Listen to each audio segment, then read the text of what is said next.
Obrigado, Sr. Presidente, Sra. Secretária, Srs. Vereadores e Srs. Deputados.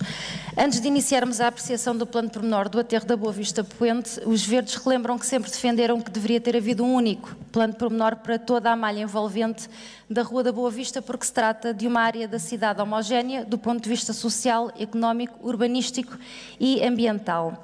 Convém recuar um pouco e relembrar que em maio de 2009 o Sr. Vereador Manuel Salgado afirmou que o objetivo da autarquia era que os planos para a Boa Vista Nascente e Poente fossem submetidos à discussão pública ao mesmo tempo, pois eram dois planos muito importantes para a cidade.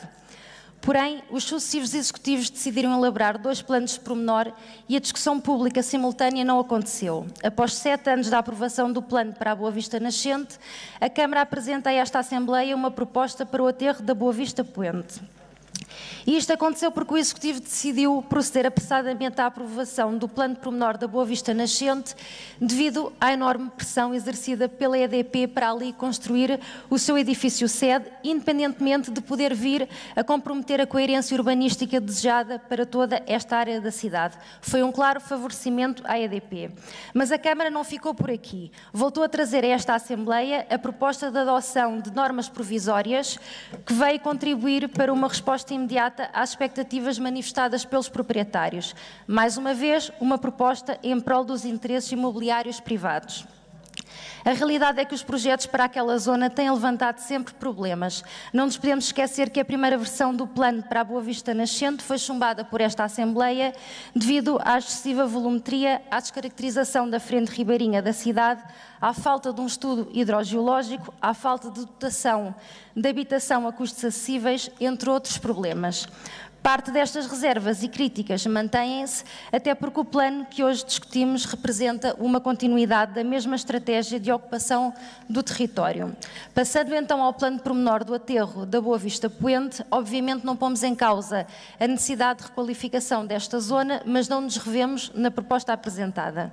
Há um conjunto de reservas que os Verdes têm, principalmente porque a área de intervenção prevista é uma zona maioritariamente de aterro, devendo dar-se especial atenção à questão das várias caves para estacionamento subterrâneo.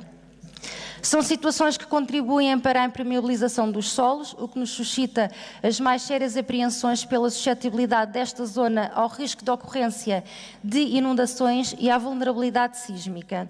A subida do nível médio das águas pode ter efeitos muito nefastos nesta zona, principalmente se considerarmos projeções que apontam para uma subida superior àquela que tem vindo a servir de base. Ou seja, estamos perante um problema que está a ser minimizado e, como se sabe, qualquer barreira subterrânea acaba por provocar alterações da água no solo.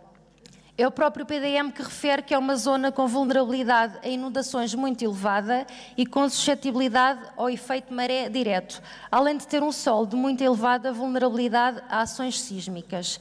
Perante isto, o princípio da precaução deve ser levado muito a sério e, apesar do Executivo afirmar que alguns destes aspectos serão tidos em conta, não é suficiente. Importa também salientar que numa das audições realizadas pela terceira Comissão, tivemos a oportunidade de ouvir um especialista em alterações climáticas que afirmou que se deveria dar especial atenção à precipitação e ao período de retorno, que passou de 100 para 20 anos. Neste plano, apenas estão a ser considerados 10 anos de período de retorno, o que é manifestamente reduzido. Merece igualmente destaque o facto de, apesar de o plano estar em conformidade com o PDM, não atender expressamente aos riscos das alterações climáticas, uma vez que essa preocupação deveria constar de forma explícita na proposta, mas é omisso no relatório da fundamentação do plano. A propósito deste assunto, relembramos que quando discutimos aqui vários instrumentos relacionados com a mitigação e adaptação às alterações climáticas, os Verdes chamaram a atenção para a necessidade de fazer refletir estas preocupações nos projetos a implementar na cidade, sob pena de termos um conjunto de boas intenções que de nada serviriam se não fossem efetivamente implementadas. Apesar desta versão já não prever uma grande torre como chegou a estar prevista em 2007, permite uma excessiva altura e volumetria, significa romper radicalmente com o edificado daquela zona e pode pôr em causa a caracterização da frente ribeirinha.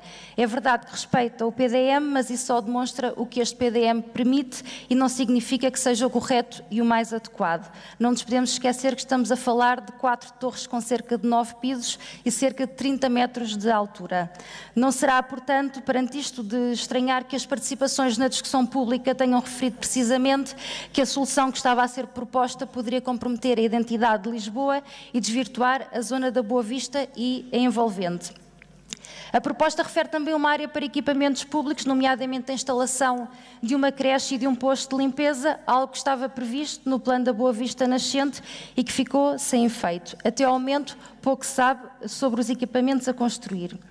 Por último, numa zona em que a especulação imobiliária tem uma presença flagrante, seria necessário haver habitação a custos acessíveis. Só assim se conseguiria resolver um dos grandes problemas da cidade, mas esta proposta não serve esse propósito e há de certamente servir outros interesses.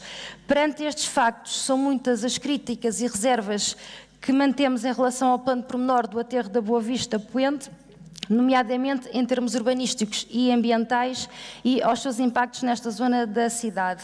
Há um conjunto de aspectos que deveriam ter sido considerados e não foram, muitos deles são transversais a toda a cidade, mas nesta zona tem uma grande relevância e sempre que surgir uma proposta nestes moldes e com opções desta natureza, terá naturalmente a oposição do Partido Ecologista aos Verdes. Obrigada.